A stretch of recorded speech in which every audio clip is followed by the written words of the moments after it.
Naomi stood in the bedroom doorway and looked at what was in front of her. Monique on top of Andrew, her lips on his. Andrew beneath her, his eyes closed, his body still. Not pushing her away. Not pulling her closer. Just there. The air left Naomi's lungs like she'd been struck. Her vision tunneled, just the bed, just them, just the slow realization crawling up her spine that something she had finally let herself believe in was shattering in real time. Her hands went cold. Her feet stayed rooted. She couldn't move. Couldn't breathe. Couldn't do anything but stand there and watch the small, awful details imprint themselves behind her eyes. The sweater on the floor, the tangled sheets, the way her sister's hands were working the buttons of Andrew's shirt. Somewhere deep inside her, buried under layers of her insecurities, under the dreamlike weeks of reassurances and blissful moments with Andrew, she'd known that everything, whatever it was that had been growing between them, was all just too good to be true. Now, before we fully kickstart into the video, I just want to take a moment to thank each and every one of my subscribers for the support being shown on this series. I want to let you know that I feel the love and as such will continue to make it a never-ending goal of mine to improve my storytelling in all areas. I also want to make it known to you all that this will be the final episode of the series, but you can anticipate better to come soon, which will all be communicated in our active community posts, so stay tuned. And finally, without further ado, let's dive right back into the final chapter of Naomi and Andrew's story, shall we? A few days earlier, Andrew was at the building gym with Daniel, who had driven over from Tribeca under the official pretext of a contract review and the actual pretext of having received too little information for too long and being no longer willing to accept that arrangement. He got his full update on the treadmill, Daniel working the bench press, about the event. The apology on the sofa with the Christmas wine. The favor. The evening that followed. Andrew delivered it in the matter-of-fact way he used when he was trying not to be obvious about how much something had mattered to him, which was not as effective a strategy as he believed it to be. Daniel listened with the attentive expression of someone committing every detail to memory for later use. When Andrew finished, Daniel said, "So it took a family crisis, siphoned funds, and a bottle of red wine for something to finally happen." "Happening, you mean," Andrew said. "I'm not disputing that. I'm just observing the timeline." "Yeah, sure. Are you done?" "Nearly." Daniel stepped off the treadmill as Andrew finished the last of his set and sat up. "What's the plan now?" Andrew reached for his water before he answered. "I'm going to ask her properly. Make it official." He turned the bottle in his hand. "She told me not to rush before, but things are different now. I want her to know this is serious." "Where?" "Dinner. Small, private, somewhere she'll actually enjoy, nothing overwhelming." He was already running the numbers in his head, the action close to second nature now. "I'm thinking, will 100 be enough for the venue and the arrangements?" Daniel looked at him, his brow furrowed in genuine confusion. $100? 100,000, Andrew corrected plainly, then laughed once, a short, dry sound of pure amusement. $100? Seriously, Daniel, you couldn't even get the concierge to pick up the phone for $100. Daniel looked at him again. "Andrew, just take the woman to a nice dinner. A normal one. It will be a normal dinner. A very well-arranged one. Private too. I can't repeat my mistake from last time." Daniel didn't even want to know what he meant by last time, he simply considered this, appeared to decide it was not a battle worth entering, and went back to the treadmill. Neither of them heard the gym door open behind them. Neither of them heard it close. Down the hall, Monique walked quickly back toward the elevator, her jaw set, her phone already in her hand. She had come to the gym with a particular plan in mind, a particular type of weak and helpless display at the gym she thought would get Andrew to notice her more, and had left with something more valuable, a timeline and the knowledge that Andrew Young intended to make things official with her stepsister before she had any chance to change the shape of things. She pressed the call button and stepped in when the doors opened, and she dialed before they had closed behind her. Gloria picked up again on the first ring. "He's going to ask her to be his girlfriend," Monique said. "Properly. He's already planning it." Gloria paused, her fingers curling tight into her palm on the armrest, and said evenly, "Don't worry. Just come home. I have a plan."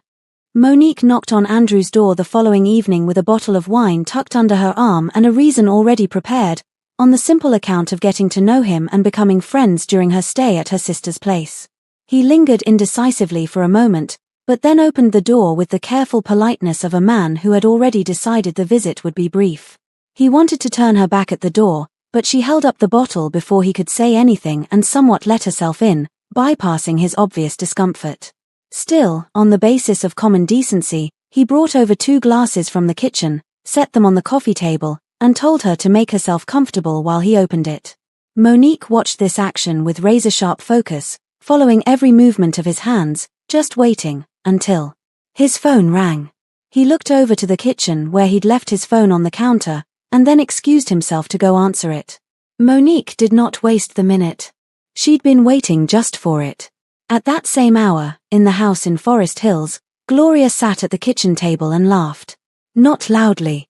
To herself, quietly, in the way of a woman reviewing a plan that was going exactly as it should.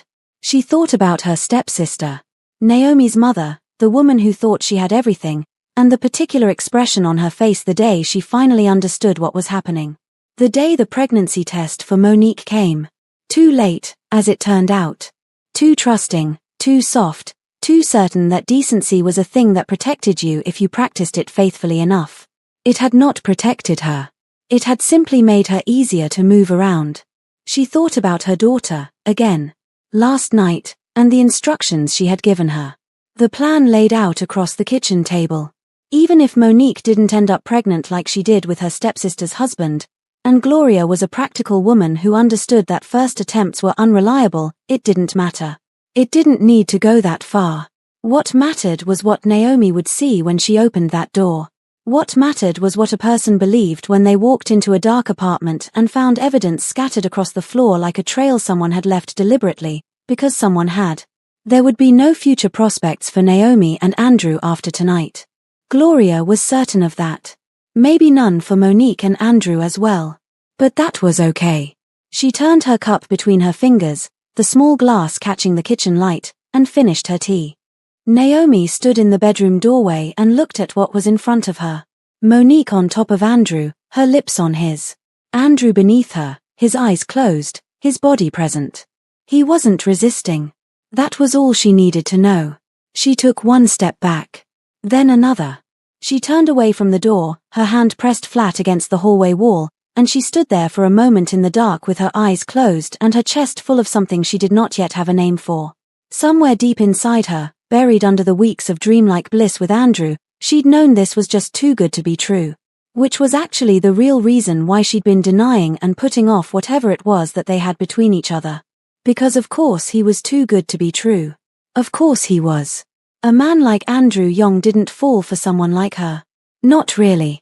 He was bright and young and successful, with the kind of future that people wrote articles about.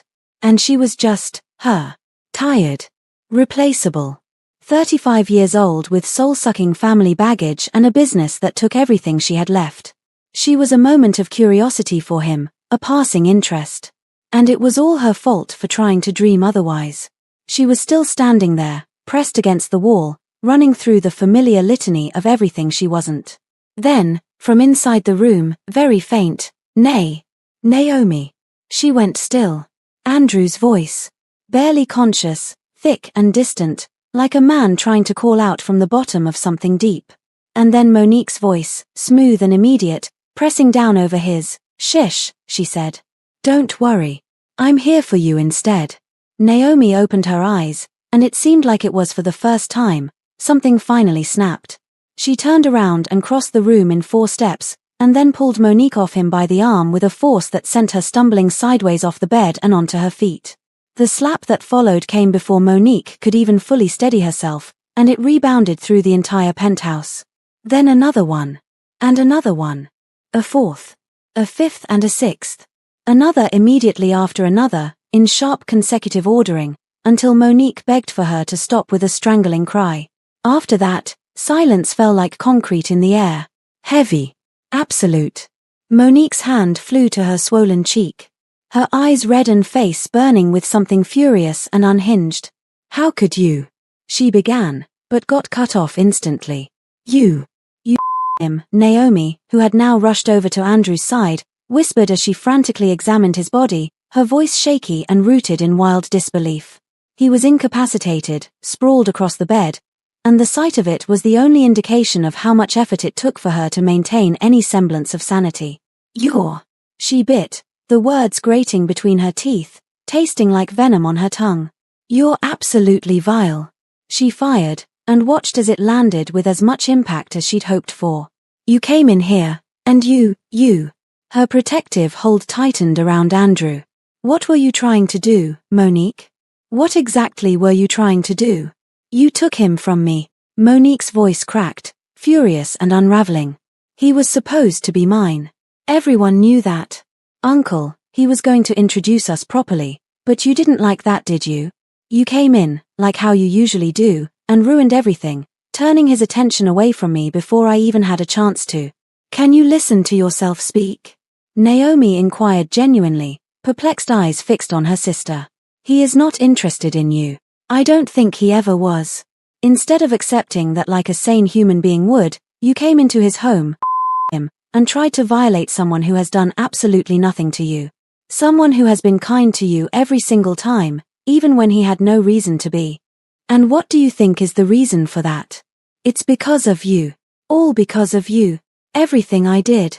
Everything I didn't get to have is all because of you. Monique shouted too, voice rising and breaking at the edges, trying to convince herself as much as possible that it was not she who was in the wrong. You act like you've given so much, like you've sacrificed everything, but you've never once looked at me like I was worth anything. Not once. Naomi was beyond astonished by the words leaving her sister's mouth, at her utterly pathetic excuse of an argument. What do you even mean by that? She clipped. Of course I've sacrificed for you. Your rehabilitation. Everything. I've done everything for you and this family that I could and more. I have been paying for your life and the family's well-being since before you finished college, and I did it without asking for a single thing in return except the basic decency of not being made into the villain of your story. So tell me again, Monique, what in the world did you not get to have? Monique's body trembled in place, her lips quivering. And in that moment, she looked, in every bit of what Naomi had never truly stopped seeing her as, a child. Naomi's voice then dropped to something very quiet, which was even worse than shouting. Back then, I sat alone in a hospital waiting room at 2 in the morning while you were in crisis, because you didn't listen, because Gloria was too ashamed to stick around, and I did not leave. I have never left. Is this what you do with all of that? Monique was breathing hard, eyes wet, still furious. But there was something underneath all of it now, something older, something that had no clean name to it. Go, Naomi said finally, not able to look at her for even a second longer as she held on tighter to Andrew. Go see your mother, Monique. Say goodbye to her properly, because I am taking him to the hospital tonight, and when I come back I'm calling the police. Whatever time is left between now and then is yours. She squeezed her eyelids shut. Go. Now. Monique lingered for a moment in fright. She had no argument left to lay, so she grabbed whatever she could of her clothes lying across the floor and went, quickly, without looking back, the front door slamming behind her. The sound reverberated throughout the penthouse, killing off all tension from the previous minutes, before going completely silent. Andrew stirred properly this time. Naomi had cupped his face before he had fully opened his eyes, one hand on his arm, her voice low and steady in the way that was costing her something to maintain. He blinked, slow and deliberate, and focused on her face. Some of the tension in his shoulders released. Hey, he said. Thick at the edges, but there. Hey. Her voice had gone unsteady now that there was no one left to hold the line against. Can you stand? I need to get you to the hospital.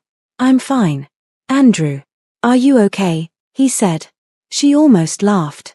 She had just walked into that room, and the first thing out of his mouth was whether she was all right. We need to go, she said, because it was still the clearest thing available to her. Because her body was still in protective mode. He reached up and covered her hand with his. I'm right here, he said, carefully. I promise, I'm okay.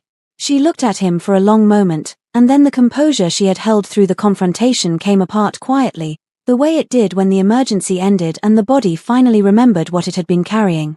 She cried, tears streaming down her cheeks, her hand pressed over her mouth. He pulled her in without a word and held her against his chest, warm and solid and entirely present, and she let him, because she wouldn't have been able to bear it if he didn't. None of that was your fault, he whispered into her hair. She didn't answer.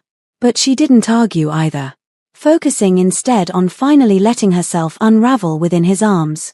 Andrew had told her not to press charges.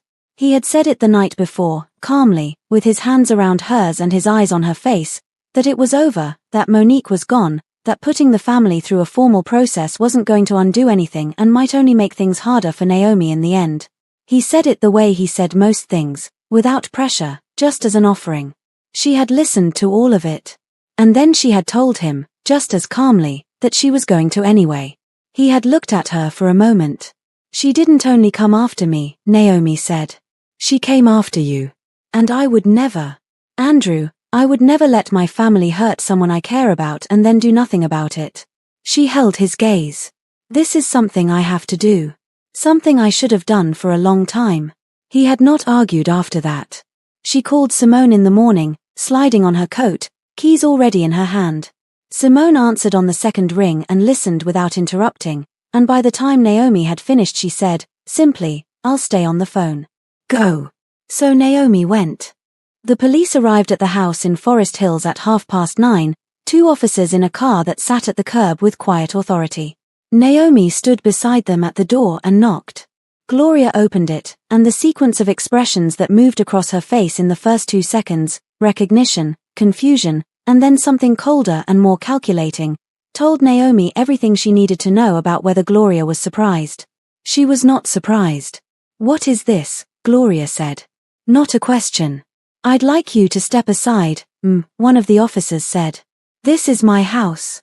Step aside, please. Gloria stepped aside, and the officers came in, and from somewhere down the hall came Monique's voice. Mom, who is it? She said, and then she appeared at the hallway door.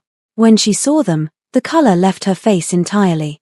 She moved behind Gloria immediately, both hands gripping her mother's arm, her eyes moving from the officers to Naomi and back again with the wide, cornered look of someone who had run the numbers and found them very bad. She hasn't done anything, Gloria said first, her voice rising. Whatever that woman's told you, she's lying. This is my daughter and she hasn't done anything. Monique Briggs, the officer said, reading from a document in his hand. Monique flinched at the sound of her own name being said that way, her knees almost giving out once he was done. No. Gloria stepped in front of her. No, you are not taking my child. I won't allow you. The officers were patient and practiced. They'd encountered this particular geometry before. One spoke to Gloria and one moved to Monique. Monique, for all her bravado in other rooms, did not resist them. She let herself be led, her face crumpled, her voice trembling, calling for her mother as they walked her towards the door and towards the awaiting police car. She looked at Naomi as she passed. Tears filled in her eyes. Naomi looked back at her, and held it. She did not waver, she did not look away. Till the front door finally closed. The silence lasted approximately 4 seconds. Then Gloria turned on her. How could you? Her voice cracked on the words, raw and furious. Your own sister. Your own flesh and blood. What would your father say if he could see you right now? What would he think of the woman you've become? Naomi's arms were folded across her chest. She had not moved from where she was standing. He would say it's all due punishment for her actions, she said. Gloria stared at her. You should have come to me first. Before any of this. Before you went to the police, you should have come and spoken to me. I didn't need to speak to you about anything, Naomi said. The matter was as clear as day. The evidence had been gathered. There was nothing to discuss. Gloria's fists trembled at her sides. You are going to come with me to that police station right now, she said, each word pressed out with effort, and you are going to drop those charges. Do you hear me? I am telling you to come with me and drop them. And why would I do that? Naomi asked, and the question landed like a door closing. Gloria drew herself up. Because I am the head of this family. I am your stepmother. I am your mother's sister.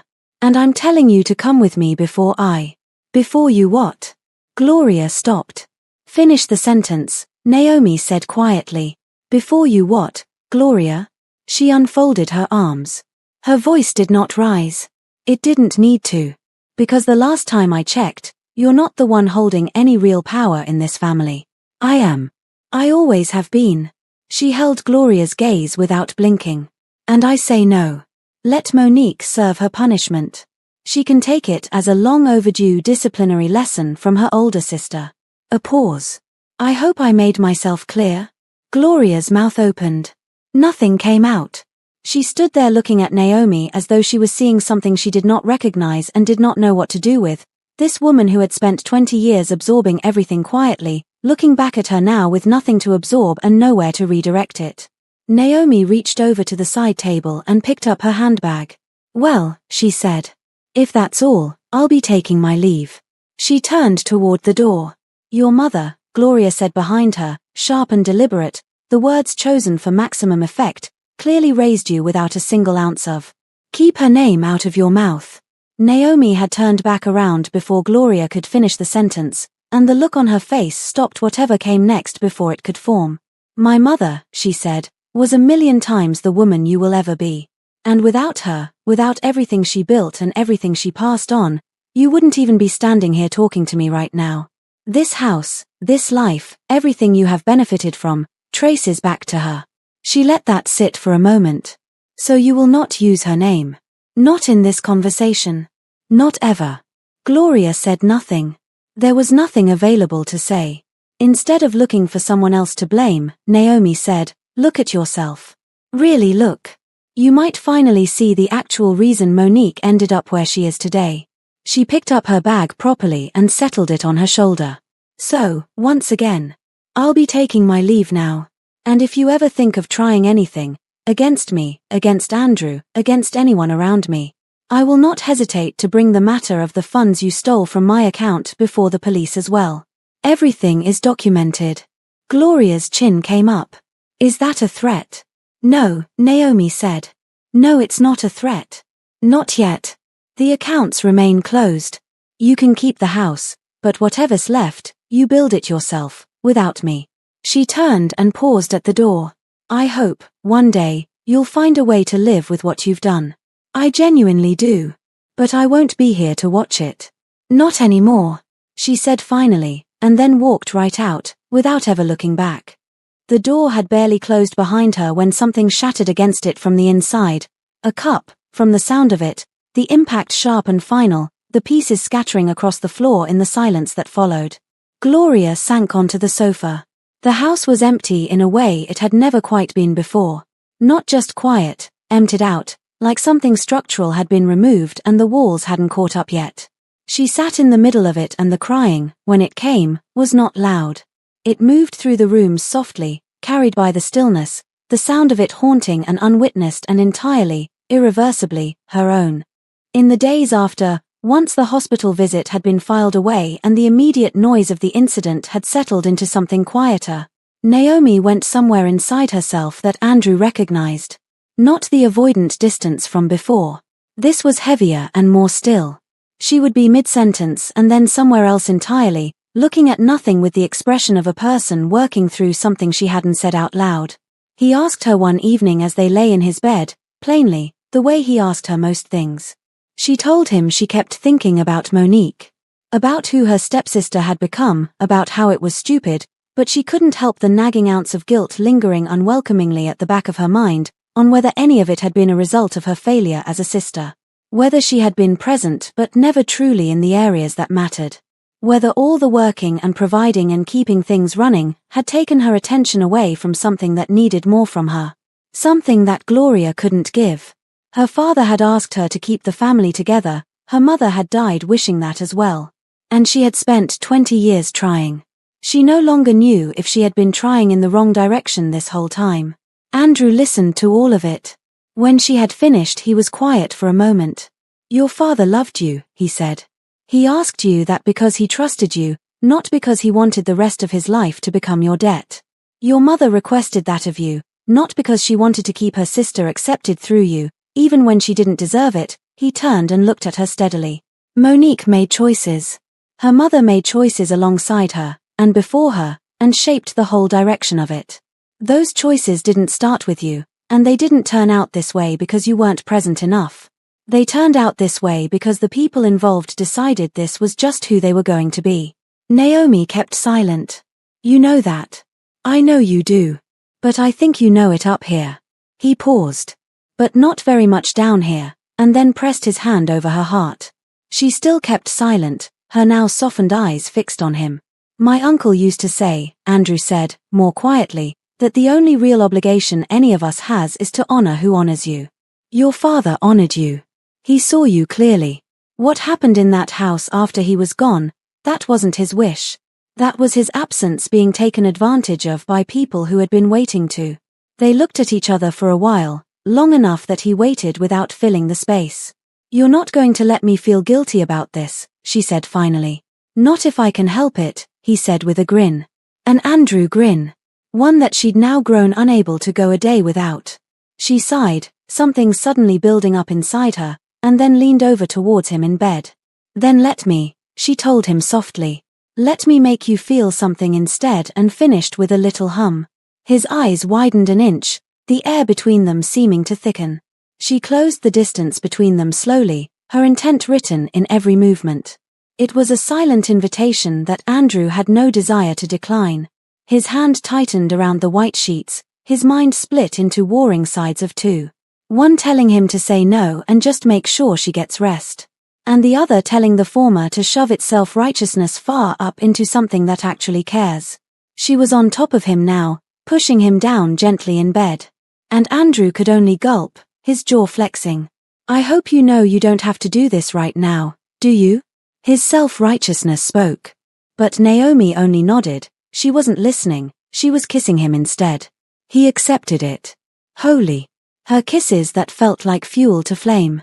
When they broke apart, his hands found her waist, holding her with a desperate, grounded certainty as if he finally had everything he'd ever needed. And he spoke in a low, strained whisper. I want you to let me know now, if you're giving me your consent. She said nothing against this. There's no turning back after this, he added again for extra measure. She smiled with full affection and simply kissed his forehead. You already have everything, my love. There's no need for you to ask again. Andrew's heart instantly melted. They stayed in that shared world for the rest of the night. Andrew turned 30 on a Saturday in late autumn, and the gathering he had agreed to was small by his standards, a handful of people, his apartment, no particular agenda beyond the fact of the evening. Daniel toasted him with the self-serious theatricality of a man who had been waiting for an occasion worthy of his full rhetorical capacity, and the room responded with the warmth of people who had been well fed and were genuinely glad to be there. Simone was in the corner conducting what appeared to be a vigorous point-by-point disagreement with Daniel about something political, neither of them willing to concede so much as a subordinate clause, both of them clearly enjoying it enormously. Uncle Quan held court near the window with two of Andrew's colleagues, laughing at something that had been building for several minutes. It was a good evening. It was the kind of evening Naomi was glad existed, even as she felt, quietly and without urgency, the familiar pull toward somewhere less full of people. She slipped out to the balcony. The city stretched out below in the way it always did, indifferent and luminous and entirely unaware of itself, and she leaned against the railing and breathed the cool evening air and let her mind go quiet for a moment. She heard the door behind her open. She turned, and Andrew was there, jacket no longer on, a second glass of wine in his hand. He offered it to her. She took it. He came to stand beside her at the railing, and they faced the city together, and it was so precisely like the first time, the crowd inside, the two of them outside, the air between them carrying something, that she laughed before she could stop herself. What? He said. Nothing. She shook her head. It's the same. He looked at her, and then at the city, and then back at her, and the corner of his mouth pulled up slowly. Funny how that works, he said. They stood together for a while, the warm noise of the party muffled behind the glass, the city doing its endless thing below. Are you still carrying it? He asked, after a while. Quietly, without preamble. He didn't have to say what he meant. She was quiet for a moment. She turned her wine glass in her hands the way she always did when she was deciding what was true. Less, she said. I think, less and less. She exhaled slowly. I tried. I know that more clearly now than I did before. I tried for a long time, and it wasn't enough, And that's not the same thing as failing. I'm still working out the difference, but I know it isn't the same. He nodded. He didn't rush her.